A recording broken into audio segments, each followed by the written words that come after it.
పరంగా తెలంగాణ యొక్క గొప్పదనాన్ని ఔన్నత్యాన్ని చెప్పుకునే కార్యక్రమాన్ని కొంత మేరకు చేసుకున్నాం, అందులో సఫలం కూడా అయినాం. ఒక బతుకమ్మ పండుగను కానీ బోనాల పండుగను కానీ రాష్ట్ర పండుగగా అధికారికంగా జరుపుకున్నాం. తెలంగాణ యొక్క సంస్కృతిని, తెలంగాణ యొక్క ఔన్నత్యాన్ని, తెలంగాణ భాష ఔన్నత్యాన్ని, యాస ఔన్నత్యాన్ని మన సిలబస్లో పెట్టుకున్న తెలంగాణ మహనీయుల చరిత్రను నిక్షిప్తం చేసే ప్రయత్నం చేసిన.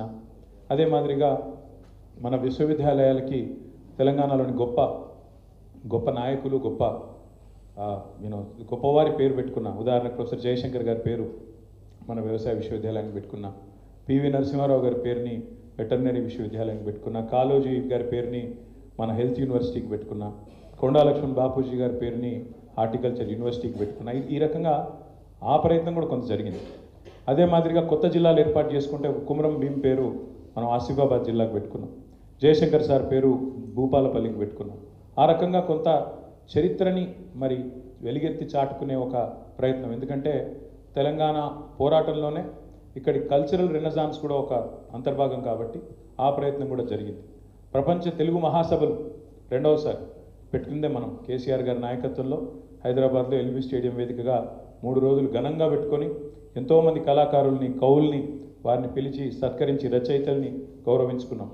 సాంస్కృతిక సారథి పెట్టి ఆ సారథికి మరి ఒక అద్భుతంగా ధూప్ధాం వ్యవస్థాపకుడుగా ఉన్న బాలకిషన్ గారిని దానికి చైర్మన్గా పెట్టి క్యాబినెట్ ర్యాంక్ ఇచ్చి అందులో దాదాపు ఒక 500 మంది కవులు, కళాకారులకు ప్రభుత్వ కొలువులు ఇచ్చి వారిని కూడా బ్రహ్మాండంగా తెలంగాణ చరిత్రను ముందుకు తీసుకొని పోయే క్రమంలో వారికి కూడా ఒక అవకాశం ఇచ్చింది కేసీఆర్ గారి నాయకత్వం. అదే మాదిరిగా తెలంగాణలో ప్రాజెక్టులు కట్టుకుంటే ఏ ప్రాజెక్టుకు ఆ ప్రాజెక్టుకు ఆయా ప్రాంతంలో ఉండే మరి దేవుళ్ళ పేరు, కొండపోచమ్మ సాగర్ అని పెట్టుకున్నా, కొమరవెల్లి మల్లన్న సాగర్ అని పెట్టుకున్నా, రంగనాయక సాగర్ అని పెట్టుకున్నా, రాజరాజేశ్వర సాగర్ అని పెట్టుకున్నా.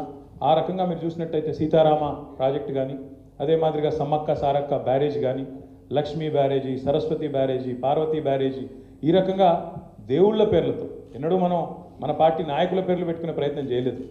మన వాళ్ళ పేర్లు పెట్టుకునే ప్రయత్నం, మన డబ్బా మనమే కొట్టుకునే ప్రయత్నం చేయలేదు. స్వోత్కర్షకు ఎన్నడూ ప్రయత్నం చేయలేదు.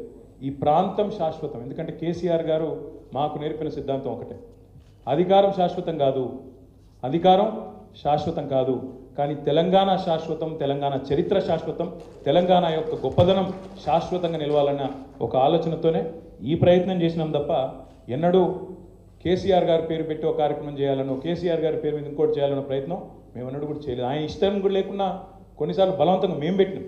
కేసీఆర్ కిట్ అని పెట్టింది ఆనాడు అక్కడ ఉన్న మంత్రివర్గంలో మేము కొట్లాడి పెట్టినాం తప్ప సార్ వద్దన్నాడు. వద్దు నా పేరు ఎందుకని చెప్పి వారించినా కూడా వినకుండా కొన్ని ప్రయత్నాలు మేము చేసినాం తప్ప ఎన్నడూ కేసీఆర్ గారు తన కోసం, తన కీర్తి కండుచి కోసం, తనకేదో కావాలనే ఆలోచన మాత్రం ఎన్నడూ చేయలేదు.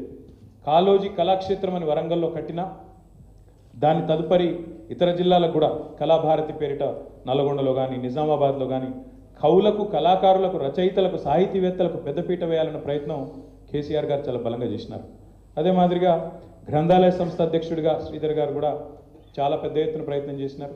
హైదరాబాద్లో కానీ, బయట కానీ, చాలా పెద్ద ఎత్తున వరంగల్లో కానీ గ్రంథాలయాలు కొత్తవి ఎన్నో ప్రారంభించుకున్నాం. చాలా ప్రయత్నం జరిగింది. కానీ డెఫినెట్గా జరగాల్సినంత మాత్రం జరగలేదు. ఇంకా జరగాలి, ఇంకా బాగుండాలి అనే కోరిక ఏదైతే తెలంగాణ సమాజంలో ఉందో దాన్ని తప్పకుండా ముందుకు తీసుకొని పోయే ప్రయత్నం ఈ సందర్భంగా చేయవలసిన అవసరం ఉందని చెప్పి ప్రతి ఒక్కరు కూడా నొక్కి వక్కానించినారు. తప్పకుండా ఆ బాధ్యతను బీఆర్ఎస్ పార్టీ తీసుకుంటుంది. తీసుకొని వచ్చే సంవత్సరం నుంచి దీక్షా దివస్ నుంచి మొదలు పెడితే, అంటే నవంబర్ 29 నుంచి మొదలు పెడితే విజయ దివస్ దాకా, తెలంగాణ పోరాటం సిద్ధించి విజయం సాధించిన రోజైన 9 డిసెంబర్ దాకా 11 రోజుల పాటు ప్రతి సంవత్సరం బ్రహ్మాండమైన సాహిత్య కార్యక్రమాలు, బ్రహ్మాండమైన కార్యక్రమాలు చేసే బాధ్యత మేమే తీసుకుంటామని చెప్పి సందర్భంగా విజ్ఞప్తి చేస్తా ఉన్నాం. ఇదేదో ఈ సంవత్సరం ఒకటే కాదు, ఇక నుంచి ప్రతి సంవత్సరం ఈ 11 రోజుల పాటు విస్తృతంగా కార్యక్రమాలు చేస్తాం. దానికి పార్టీ తరఫున మరి రేపో ఎల్లుండో ఒక 2 డెడికేటెడ్ కమిటీలు కూడా వేసుకుంటాం. ఒకవైపు రచయితలు, సాహితీవేత్తలు, అదొక వైపు, మరొక వైపు కవులు, కళాకారులు, వారితో కూడిన బృందం మరొక వైపు వేసి బ్రహ్మాండంగా Telangana literature day, Telangana literature festival కూడా ఈ 11 రోజుల సందర్భంగానే ఒకటి బ్రహ్మాండమైనది ఏర్పాటు చేస్తాం. హైదరాబాద్ కేంద్రంగా, వరంగల్ కేంద్రంగా, పాత 10 జిల్లాల కేంద్రంగా కూడా తప్పకుండా ఆ కార్యక్రమాన్ని కూడా చేస్తామని చెప్పి కూడా ఈ సందర్భంగా నేను విజ్ఞప్తి చేస్తాను. సాహిత్య కార్యక్రమాలు పుస్తకావిష్కరణలు. ఎందుకంటే దేశపతి శ్రీనివాస్ గారు చెప్పింది కరెక్ట్. సింహాలు తమ గాథ తాము చెప్పుకోకపోతే వేట కుక్కలంటే బాగుండదేమో, వేటగాళ్ళు చెప్పే పిట్టకథలే చరిత్రగా నిలిచిపోతాయని వారు ఏదైతే చెప్పినారో, సింహాలు తమ గాథ తాము చెప్పుకోకపోతే వేటగాళ్ళు చెప్పే పిట్టకథలే మరి చరిత్రగా నిలిచిపోతాయని వారు ఏదైతే చెప్పినారో అది అక్షర సత్యం. ఇంగ్లీష్లో కూడా దానికి అందంగా ఒక లైన్ ఉంటుంది, history gets written by the victor అని. అంటే యుద్ధంలో గెలిచిన వాడే పరాజితుల చరిత్రను చెరిపేసే ప్రయత్నం చేస్తాడని దాని భావన. ఈరోజు తెలంగాణలో జరుగుతుంది అదే. కేసీఆర్ మీద కోపంతో, కేసీఆర్ గారి మీద ఉండే కోపంతో ఇవాళ ఎన్నికల ప్రయత్నాలు జరుగుతున్నాయి, మీరు గమనించండి. నిన్న ముఖ్యమంత్రి మాట్లాడతాడు, ఎన్టీ రామారావు గారు ట్యాంక్ బండ్ మీద పెట్టిన విగ్రహాల గురించి ప్రస్తావిస్తాడు హైదరాబాద్లో. కానీ ఇవాళ మొత్తం హైదరాబాద్ అంతా అచ్చరు పొందే విధంగా చూసే 125 అడుగుల నిలువెత్తు అంబేద్కర్ విగ్రహం గురించి మాత్రం ఆయన నోట్లకెళ్ళి మాట వస్తలేదు. అంబేద్కర్ గారి పేరిట కట్టిన అద్భుతమైన సచివాలయం, ఒక రాజసౌధం లాంటి, ఒక శ్వేత సౌధం లాంటి సచివాలయం గురించి మాత్రం ఒక్క మాట రాదు. ఇవాళ మొత్తం నిఠారుగా నిలబడ్డ పోలీస్ కమాండ్ కంట్రోల్ సెంటర్ గురించి ఒక్క మాట రాదు.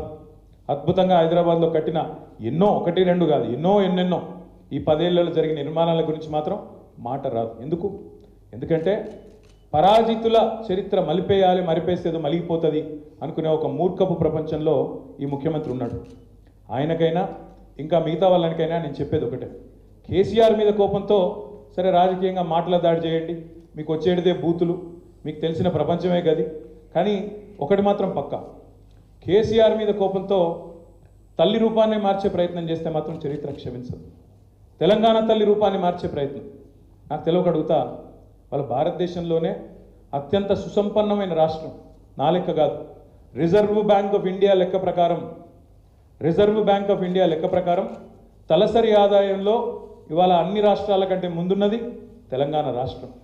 అట్లాంటి తెలంగాణ రాష్ట్రం, సుసంపన్నమైన రాష్ట్రానికి తెలంగాణ తల్లి మూర్తిభవించిన ఒక దేవతలాగా కేసీఆర్ గారు, అదేవిధంగా తెలంగాణ ఉద్యమంలోని పెద్దలు ఆనాడు ప్రతిష్ఠించినారు 2007 సంవత్సరంలో. అప్పుడెప్పుడో దాశరథి గారు, ఆ తర్వాత రావెల్ల వెంకటరామారావు గారు ప్రస్తుతించినట్టుగా మా తెలంగాణ తల్లి కంజాతవల్లి అన్నట్టుగా బ్రహ్మాండంగా ఇక్కడి సమాజం యొక్క ఒక ఆశయాన్ని, ఇక్కడి